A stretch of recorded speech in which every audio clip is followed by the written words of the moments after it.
Welcome to the Woodpreneur podcast, the number one podcast for the business and marketing side of the lumber, woodworking, hardwood flooring, and sawmill industry.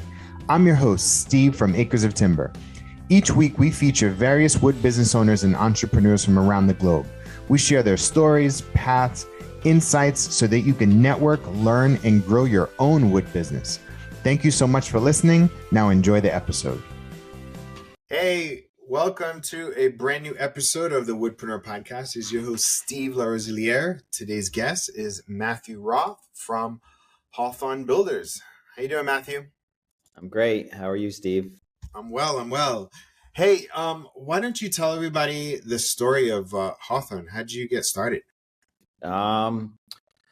So I've been in the real estate business since graduating college.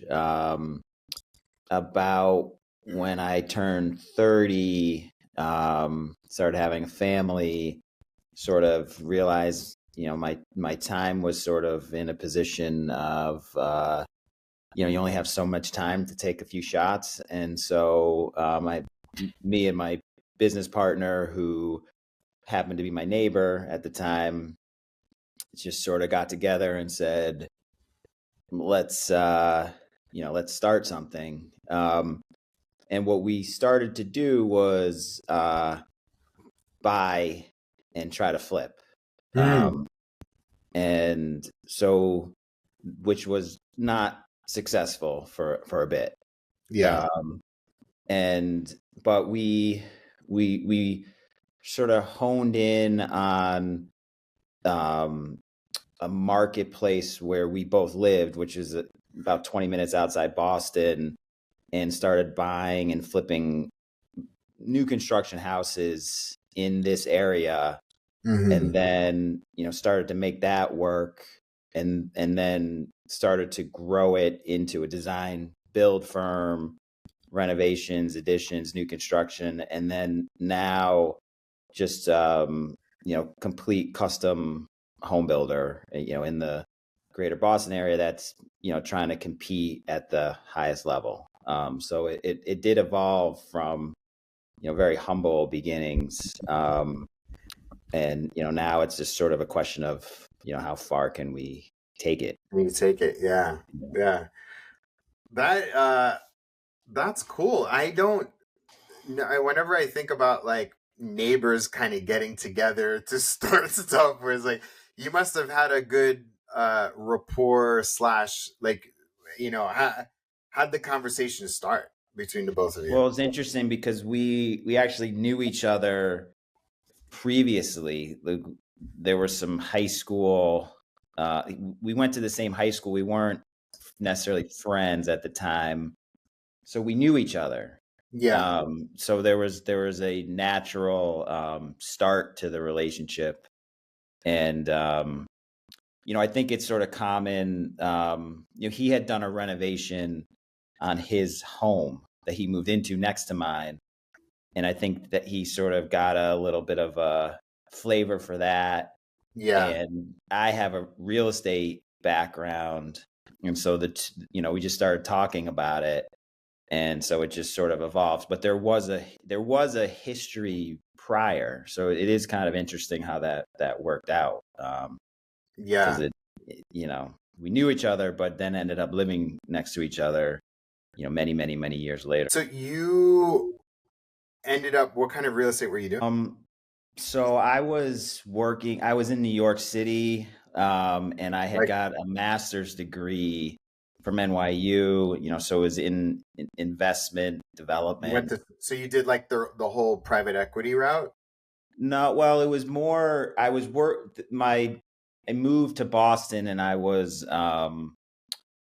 working for a bank, who was buying debt. And sure. I was analyzing the real estate. And so, it wasn't fun, it just was a way for me to try to make some money and move here. And so it was just, nothing really related to what I'm doing now. I mean, to a degree, I have a good rounded background in real estate. But yeah, it's so it helped us on the development side. For Right. sure. But For sure. but now we're not doing any of that. So it's sort of like it's just, there in real estate, there's so many different ways to go after it. Yeah. So And many, so I so think many that, different parts of that business. Yeah. That yeah, industry. Yeah. yeah. So the first one was a house, and then how did you start to pivot to the design build stuff? Yeah. So basically we bought a couple places around here. Two of them didn't work. And the one that we broke even on was in our town, Needham, that we live in. And so we just said, okay, let's focus there a little bit. And so we started to target, and this is sort of where my real estate, hat developer, came into play, because we basically went out and targeted school districts in Needham and tried to get to the properties first. And so we would get to the property, control the property, and then build a house, and then someone would come into the house. Right. Sure. And so that worked, and we did that over and over and over. And then while we were doing that, we had a relationship with a lumber supplier, a National Lumber, who has been bought out by a bigger firm. But so basically, there was a person there, Jessica, who was helping us with kitchens and bathrooms. And so she left the area, came back, and when she came back, we started talking to her, and it was her idea, really, to say, hey, let me come on for you. I'll do the design work. We started to purchase kitchens directly. So we started to have some creativity in that area. Yeah. And then we just started to build a design group around her. Yeah. Which was really successful for a while. So we were design build very focused in our immediate market. And but we together, as a group, sort of said, okay, how are we going to grow? And so we were sort of limited from some of the work that we were doing. And so we started to branch out about before COVID, maybe 4 or 5, maybe 6 years ago now, to work with designers and architects and sort of try to build. So now we have no design. Okay. So now The we're working designs with come from the designers and architects instead of in-house. so we're working with outside, and Jessica has since left, and so she moved on to other things, and so we're totally different firm. That is one of the things, in terms of the company just seems like it continually is evolving every 2-3 years, which is how did you evaluate that? Was it based off of the sort of resource that you had, or did you see that it didn't fit with the overall vision and skill set of the business? I think that it was a combination of, we were bumping up against a ceiling on the type of work we were doing, right? Jessica wasn't an architect. She's really talented, great designer, but she was bumping up against sort of, some of the higher end stuff. And, we were growing. And so we were adding staff, and, so we were getting we weren't as lean. And so we had to kind of search for different types of projects. Yeah. And so so that combination of things led us to, okay, we got to start doing some marketing now. We got to kind of get our name out there more. It's not just total word of mouth, head down in our town, sort of just doing it. It's, we got to let people know who we are, and start talking to folks. And we had some success doing that. We started talking to people, and we just started to make connections. Because at first, it's hard to work with, when you're learning and trying to grow. Like, it's hard when you go outside. It's easier to just say, okay, we're going to do all this on our own and not have to worry about outside. Yeah. So, playing in the sand with other people. but we've learned to do that now. Now we have great partnerships, with a lot of architects and designers, and For we sure. had to learn into that. Yeah, I feel like it's interesting that you say that, because I feel like oftentimes business owners, they're like, uh they're like, oh, I want to do this thing, and then you start, like, you do enough to get dangerous and you make some money, so it validates the path that you're going on, and then you reach that ceiling, you're like, gosh, I either got to invest way more money, or I got to learn more stuff, or I got to find the right person.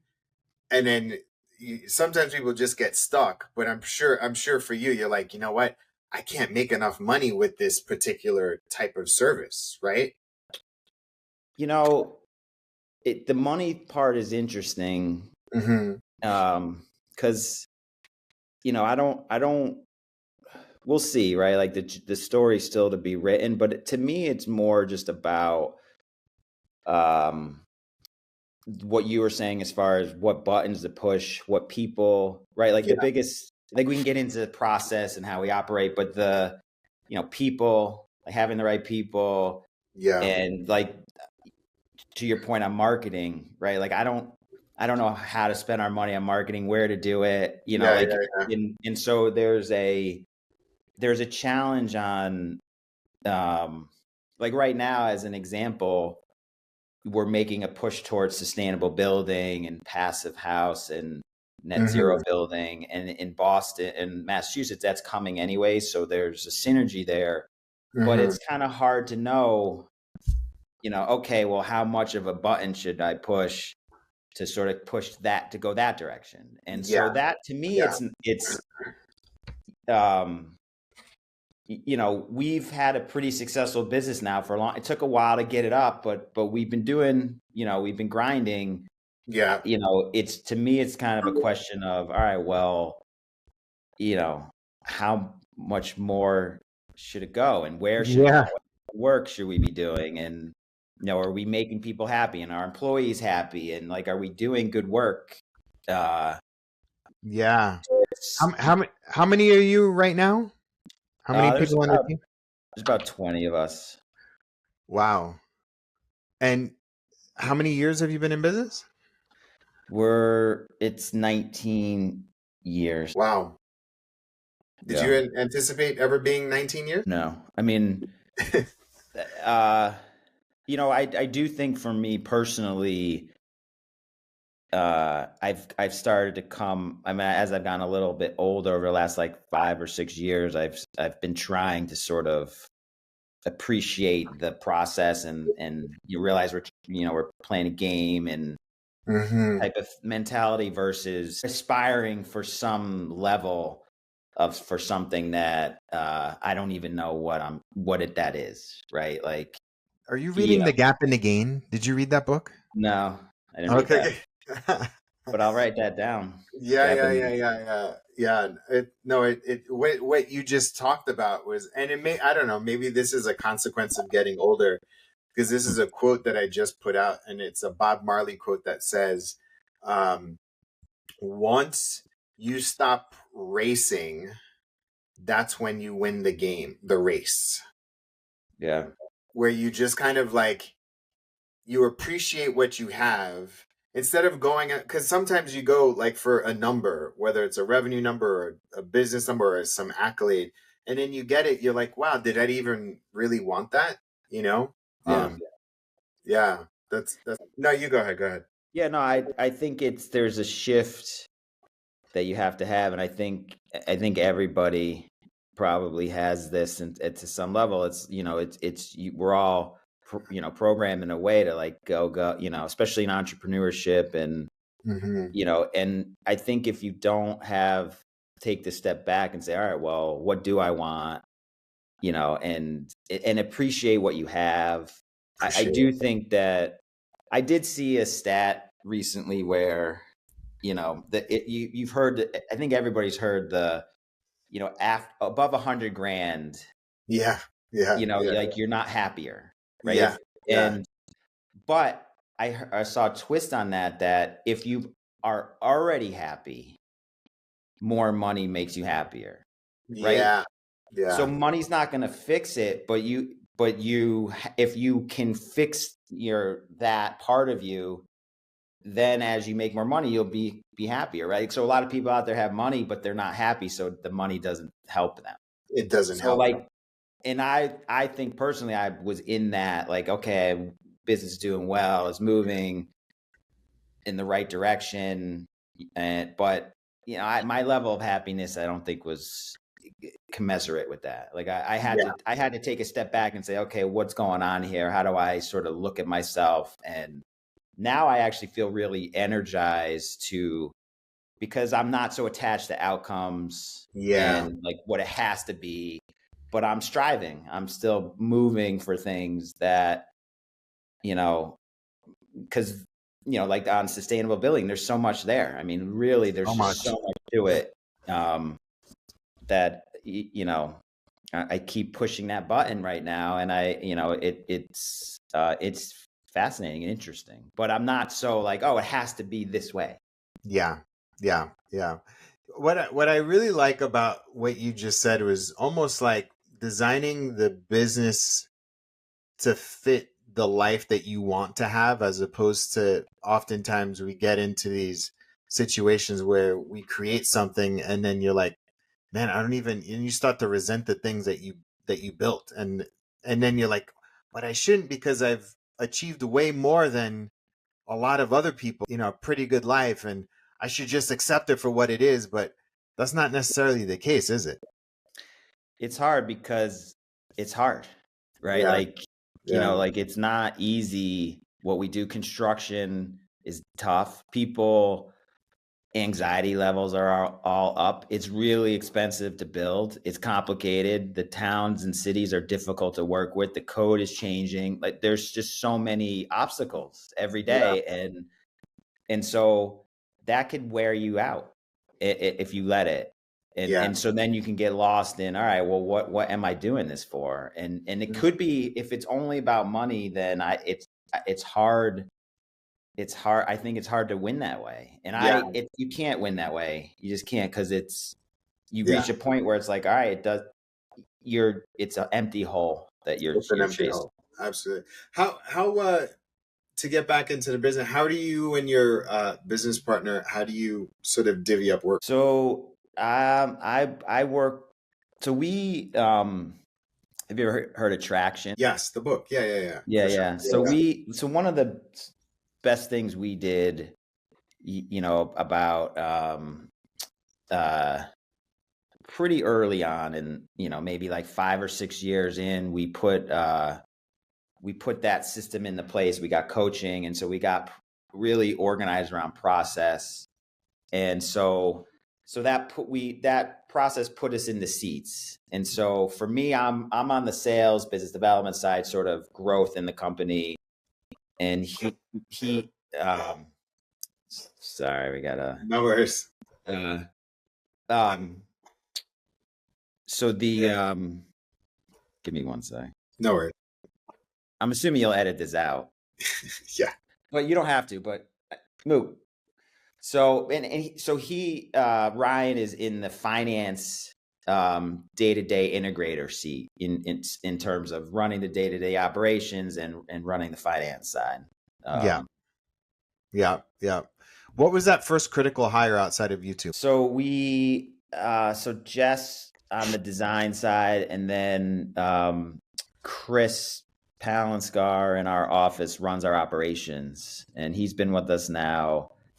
It might be 9 or 10 years now. We had a couple other people in that seat for a while, but he's really taken hold of it and kind of run. I mean, he's a huge part of the company and everything we do. And so he's a huge, person in our company. How do you keep somebody like that around for so long? I think that, it's, we're all people. And so it's, it's trying to, be good to people. And, some of that is financial. Some of that is understanding what makes them tick, and just communicating about what's important to him, and, or anybody at the company. When we had, you know, when we made sure that he's taken care of, because he's important to us. But that, I feel like that is also the case for, we have a lot of valued guys at the company. I mean, you can't grow. I mean, people, is the number one thing. I mean, people. And so it's bringing them in and bringing them into your system and trying to keep them as happy as they can be and being good to them. But because it's hard. I mean, you'll have guys, you have a job opening, you're looking for somebody, a project manager. It's hard. It's hard to find, people that, want to go in there and get it done for you. And so you have to really be aware of that. And so when you have good people, you got to take care of them. For sure. For sure. How was 2023 for you guys? 2023 was a good year. It started out really slow. Yeah. We were probably as slow as we have maybe ever been, and which was a little unsettling, but it picked up, and it picked up in a pretty good way. And so we have a few really good projects going that we're really proud of. And so we're pretty, we're looking at this year now and feel pretty confident. There's tailwinds in the economy, and it's really expensive right now to build, and interest rates are high, and so it's a little hard to read exactly what's going on out there. Yeah. But overall, we're hanging in there. That's cool. That's cool. How do you, I mean, aside from like how have you sort of personally developed as a leader as you continue to grow? I mean, 19 years, 20 people, big expensive projects. Like how have you been able to sort of maintain, grow, personally develop yourself? That's a interesting question. But it's it's something that for me, about 5 or 6 years ago, there's an outside dog barking. Yeah, no. Yeah. Sorry about that. So you want to ask the question real quick again? Yeah. So, I mean, after doing this business for, 19 years, how have you personally and professionally been developing yourself? So what I've learned is that you have to have some balance. It took me a while to figure that out. But, as I've gotten older, my kids have gotten older, I've had a little bit more time on my hands. The business is in a little bit different place. I sort of saw that, all right, I can't keep working and doing it in the way that I was, because, my body was telling me that this wasn't working. And so I took, some time to really look at that and figure out what was going on. But it's all personal, right? Like in terms of like, I had to look inside and sort of look back and say, okay, what happened to me, when I was younger, and all of that type of stuff. And so I feel like doing that work, finding balance, and, now having a little bit more of a view of, okay, well, I can't control all of this, it's just sort of happening. Yeah. And so the combination of those things, taking care of myself, exercising, eating right, and, those, personal journey to sort of a healthier lifestyle, has been the way for me to sort of say, okay, well, I still want to work every day. I still love working, but it can't be in a way where it's like, so, you're so attached to it. Did you get a therapist? Yes. Yeah. Yeah, Yeah. me too. That was the same. That was the unlock for me in 2023 was getting a therapist. Well, um, you know, And I'll be the first one to say it. So, yeah, I kind of read between the lines, and you said it, but well, it's I'll say it for myself. I'm never not having a therapist. I'm always having a therapist. I'm always like it is like a personal trainer for your brain. It is the best. well, what about, so I'm going to take it even further. Like, have you gotten involved in any psychedelics work? Oh man, you're like no. Well, when I was much younger, but no, I And haven't. now I'm not sure. Like, this is sort of like I'm outing myself, but Yeah, yeah, which is yeah. kind of interesting. But Ayahuasca? I've tried ayahuasca. Yeah. I did well, I did it when I was just under 30, and Hmm. it changed the course of my life trajectory. That's Yeah. the best way that I could say it. Yeah. Yeah, Yeah. it's the combination of psychedelics and therapy have been huge. I mean, Yeah, yeah. they work hand in hand. Mhm. There's a lot of work that goes on in between it, and it's Yeah. continual, right? It's still today, right? You still have to Oh put the yeah. work into it. I feel like a lot of people I've tried not to push like, hey, seems like you need some therapy or whatever. Like I don't say that to folks, but I've I feel like uh men in particular carry a lot, right? Like, between the work and the family and the responsibility, not to take anything away from any woman in their life and the burden that they have and the challenge of being a mom or wife or whatever our partners or spouses and raising kids and the emotional burden, but like it's not easy, uh especially, and I think we're probably around the same age, that like we were brought up to like take shit and like carry all of it. And we're like carrying for our family and their history and whatever they went through. And that was brought onto us. And we have to like carry all of this shit onto us. And the best way for us to feel like we are useful is by working all the time. That's our measure of like whether we're a productive human being. Yeah, there's no question. I mean, I think that men are less likely to talk about it, less, generally speaking, a little bit less emotional. Women are I don't. Yeah, I'm sort of afraid to be sort of talking about some of sure, but sure. at the end of the day, my view on it is that if you're a human being, you're in pain. Like, no matter who you are, there's some level of Absolutely. pain. And so it's just how much do you want to go look at that? And That's a great point. I like the way that you phrase that. Like, no matter, like, to be human is to suffer, right? yeah, And how much do you want to suffer? right. And so for me, it was just my body was saying, you can't you have to change something.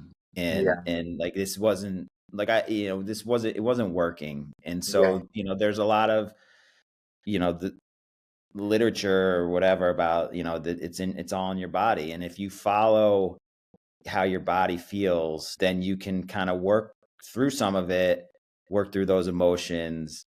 But it takes constant yeah, work and attention, and it's hard because most people aren't talking about this stuff. But there's, for me, I couldn't be doing what I'm doing without it. Like, there's just no, yeah, I yeah, would yeah, have yeah. burnt out. I would have burnt out. Or had a heart attack, or Yeah. you know what I Yeah. mean? Like that's Yeah. on it. That's or like been like severely overweight, diabetes. Like there's all these sort of things that happen. Um, when you are a leader and you have people counting on you and all of this pressure. Um, and yeah, I mean, I'm thanks for sharing that. I'm Yeah, yeah, it's interesting. It's yeah, it's for me, this is new to me, right? Like I've not, so it's I'm curious to see. I mean, there are things that I want to talk about that I'm not talking about, yeah, and so this is the first time, maybe in a very public way, that I'm talking about it, because the reality is that most people that I talk to about this stuff in my people, like you said, like no one wants to say, hey, you should go to therapy. Like it doesn't work that way. And I've learned that it's like, oh, I just went and did ayahuasca, you should go. Like it doesn't, people yeah, yeah, don't yeah. want that. Mm-mm. So when you're in this life and you've built this people around you, like they're not interested in that. And No, so, but there are no. people out there that are. And so we'll see what comes back, in Yeah, terms no, of absolutely. I mean, this is literally the level of conversation that I'm hoping to have and having real like a real talk where, like for me, the one of the biggest sort of unlocks that I've found that I've learned through therapy was like I can ask for help. Like, and I don't have to shoulder everything. Like I don't that's and it's actually kind of dumb to shoulder everything. yeah, Um yeah, because I because then we only have a finite amount of energy and time and resources. Why would you try to figure some shit out for yourself or suffer in silence by yourself when there's literally people whose job it is to help you? yeah. Well, we all have this voice in our head that doesn't stop talking to us all day. And if you listen to it, it's gonna, it's saying some pretty mean things to you. And so you have to try to change that narrative in your head. But that again is not easy to do. And it's, Yeah. therapy is one way to say, hey, you maybe think about this a different way. Like maybe you have this nice business, you should appreciate it, right? Versus being like, it's not enough, it's not enough. And Oh, yes. Yeah. so, it's also, it's just a place to go talk for 45 minutes, however often you do it. And you just don't have that, right? Like people, you don't have you have your family and friends or whatever, but Can't having dump it. some, It's not fair to them. It's not fair to them to dump it all on them. Um, and oftentimes too, men are so messed up because of the upbringings that they had that they don't even know the harm that they're building onto their families or the bad habits or the so I mean and then you kind of see people like take it out on like their beliefs in the world and all and I'm like you're yeah I don't know yeah, it is it's a very very interesting fascinating world of like mental health and entrepreneurship. It is like it's a very very fast. I mean, this is probably the first time I've ever mentioned this. Is like December 24th was my my 19th year of sobriety, nice. and I I uh I did it because like I didn't like who I was, right? Mm. Like it was just like it wasn't serving me to get to where I needed to be. And so as a result, like I made that conscious decision. And so like part of those things is like, you know, to get to where you want to be, sometimes you have to either change who you are or give up things that are holding you back. And I think ultimately I love business entrepreneurship and I feel like, you know, if you are blessed in this leadership position to change people's lives and whether it's building a home for them or providing a platform for people to live their life and feed their family, like I think it's on that person to be as sort of mentally and physically fit as much as possible, um, because that's the position that we're in. Like you can't take that for granted, you know. Yeah, well, one of the things as you go on this healing path is you know, a lot of people I think open up to trying to help people, right? Like once you Yeah. kind of figure it out, you're like, okay, well, how can I, go out and make a difference in and what I've learned, because then you can have a tendency to be like, okay, well, I should go be a teacher. I should go to, Yeah. But really what I've learned is that people everywhere, there's your barista making your coffee, there's our clients, there's people working at the company. You can help people in many different ways, So many different ways to help people. once you're open to it. And that's really been the biggest shift for me in the business, is that things that maybe would have really worked me up, or chasing a deal and not getting it, and that like really, or like waiting to hear for the call, like, and we're going to get the job, and like my whole weekend's ruined, like things like that, where Yeah. and so by working through that, now I'm more open and I can be present for people and say, okay, well, they may be going through something, or especially in construction for our clients where there's so much that goes wrong all the time. And so it's challenging. And so you could see like, okay, well, they have their own story, their own pain. Yeah. And once you don't take that in, you say, okay, well, how can I help this situation? It opens the door to being able to really do, I could be in this business and really impact and help people, right? I'm a builder, right? Yeah, Like I'm building people's homes. you're a builder. You're literally a builder. Yeah, it's like well, I mean, I think the word that you were probably is just like you're being of service. Exactly. Yeah. Yeah, it's like you're using your highest unique ability to serve other people. Yeah. That's And exactly right. And I think that it's hard to know what that means, because it's like, okay, I'm going to, be of service, and you're waiting, for like, how do I do that? And so I think that's part of the challenge, is saying, okay, well, what's how can I be of service to people, but also protect myself, and, and make sure have balance and taking care of that. And so it's interesting. But it's a journey, and wow. yeah, like who knew this is what we talk about it. I guess Who knew? Yeah, I was just wanting to help you with some marketing, but that was pretty deep, man. That was I appreciate that. Thank you for going there, and actually just realizing that this is like the level of conversation that I want to be having.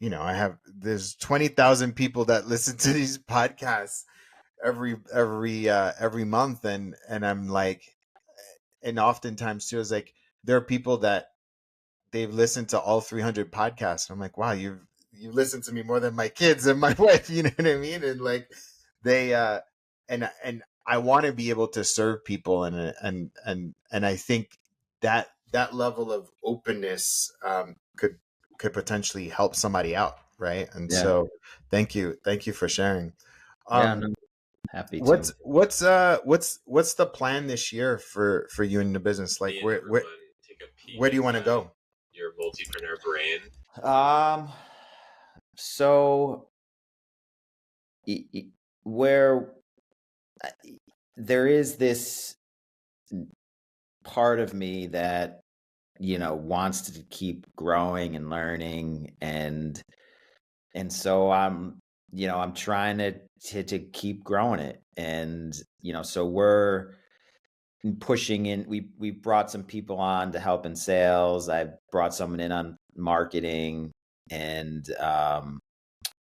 then we're making sort of a rebranding shift into the sustainable building part, and kind of seeing where that goes. And it's the marketplace is moving in that direction, but it's a little hard to read, and so there's some risk to it. but it feels right.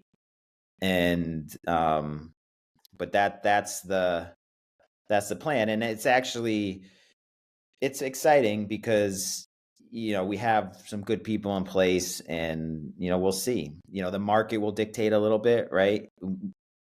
We're lucky enough to be in Boston is an amazing marketplace to be in. And so very lucky from that perspective.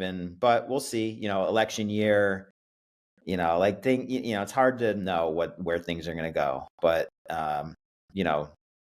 it's, the phone's ringing right now, but we just got to see what we can lock down and keep grinding. I lost you. Oh, right here. There you Yeah, no, I get that in terms of being able to just like continue to push the ball forward without the pressure of chasing an arbitrary number. It's more about personal excellence and personal best and sort of elevating people around you, as opposed to, and just also knowing too, like, hey, you know what?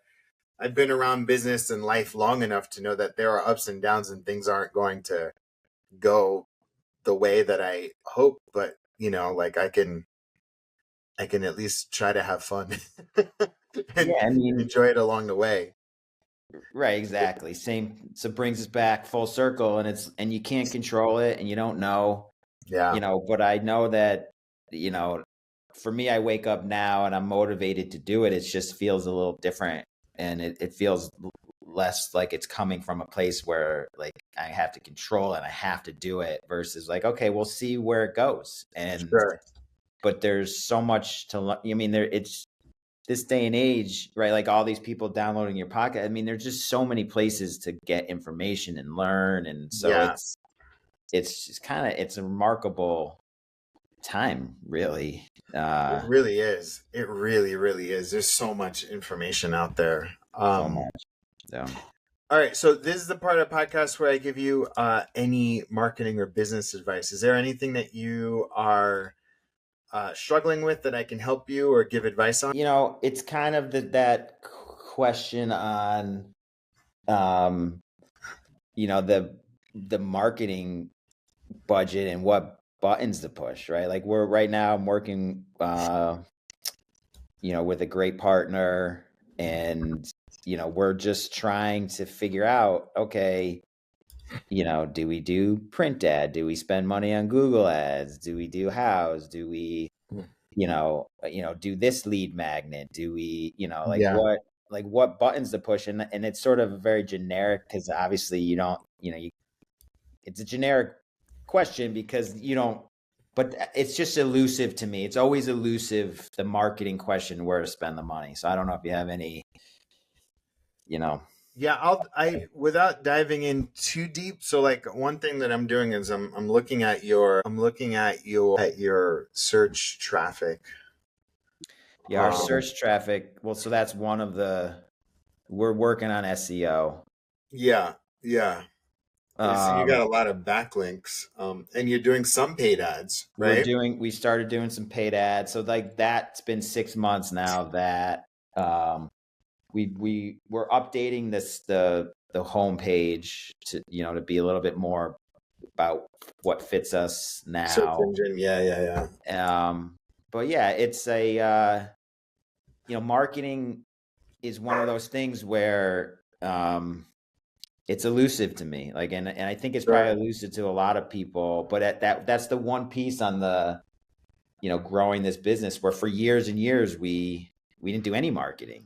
Yeah. And, so now it's, where, how to pinpoint, best, bang for your buck. I don't know how you just describe it, but just, but it's a tough question to ask you, Yeah, no. I got some thoughts for sure. For the one thing that I see here is, I almost feel like, I'm a big proponent of storytelling, and I don't see. I'm just gonna click on your Ridge Hill custom farms, Ridge Yep. Hill Farm Custom home Yeah. that you built. Yeah. Who lives in it? Do you know? Do you know that person? Yeah. Okay. So for me, I think there's like a step layer deeper that you could go with your storytelling. Okay. Almost that from a branding perspective, that if you can start telling the stories of your customers, that's going to be critical, because once you start showing, so like if you know, I'm like looking at the Newton Craftsman restoration. It's a beautiful home. It's so Right. beautiful. Thank I you. would love to see pictures of people in it. And Yeah. I would love to hear their story about why they chose to work with you and what the process was like Okay. and what it's like living in it now. So it's almost like it's a step deeper, right? So one is like, because at this moment, your business is probably more about optimization as opposed to doing brand new things, right? Yeah. When you're saying optimize, it's like, all right, you've done it, you've measured it. How can I make it better? So for me, I think storytelling is number one. Storytelling will serve you in multiple ways because you can literally take what you're doing now and go to your customers and be like, hey, we want to tell a story now that you've been in it. I will buy you dinner. Like, then you buy it, like you give them a $200, DoorDash thing and be like, I will buy you dinner. Let us come in and film it and film you in and take pictures, because then you can add a blog post to it. You can record that and that becomes your social content, right? And then now you're like, now you're telling stories. So that's the first thing. Yep. The second thing that I would do, is your green living stuff, right? I think you need to go all in on that. Mm-hmm. And so what does that look like for me, right? So it looks like, so I see that you got a lead magnet or you got an opt-in page, right? And you're like marketing like the tech aspect, and you got like, the physical health, mental health caring process, like what does this sustain, like you're selling this idea. Again, storytelling on who actually did it and what the results were and the impact of it, because I'm sure there's probably some financial benefit to having a green home, correct? Yeah. I mean, In long terms of term. Yeah. cost Over time. Yep. over time. So there, if you can highlight those in stories, but here's the next level. I think you could potentially, so this isn't gonna come out for a little while, this podcast. So I'll hold on. What's the average time frame? Great. This will come out in like a month. So let me I have an idea for you. So there's a custom domain that you should get. Okay. I'll put it in the chat so that you can let's see, chat. And just point traffic to it. And point traffic to it, right? So again, I would do it from an SEO perspective, but here's the other thing is I would own the conversation around Boston Green Homes. So what does that look like? Having events and having talks and having blog posts and having videos and associating yourself with like, the leaders in green building and architects and designers, and you're the builder, right? So then you start to create and curate that conversation, and you get the realtors, right? You get everybody that's within that ecosystem. If you can literally build out because how many homes do you need to be building a year? Like, is it like 2, 3? Not too many, right? It depends on the size, but yeah, I would say 5 to 10. 5 to 10. That's not, I mean, it's not an immense amount. Like you can own that conversation. And I think and so this is part of a strategy I do is like you brand yourself, you build a community around your brand, and then you incorporate sales from there, right? But you have there's a big education process to this whole entire thing. And you're going to need to out educate everybody. on this process. Totally. That's what I would do. So the Yeah. first thing is do a step deeper with your storytelling, right? Yeah. Hire a videographer. Once you get the video, you can write a blog post. You take that long video, you make it into a 5-minute, and then you take that 5-minute video and you make 6 to 10 short reels. And then you boost that out. Yeah. And then you do the same thing with the green stuff, the greenhouse. You have webinars, you have you can have like a talk in, like have a green design summit for anybody that's looking to build a green home. You have it catered, you have food, you invite 50 people, you'll probably close 5 from there. Yeah.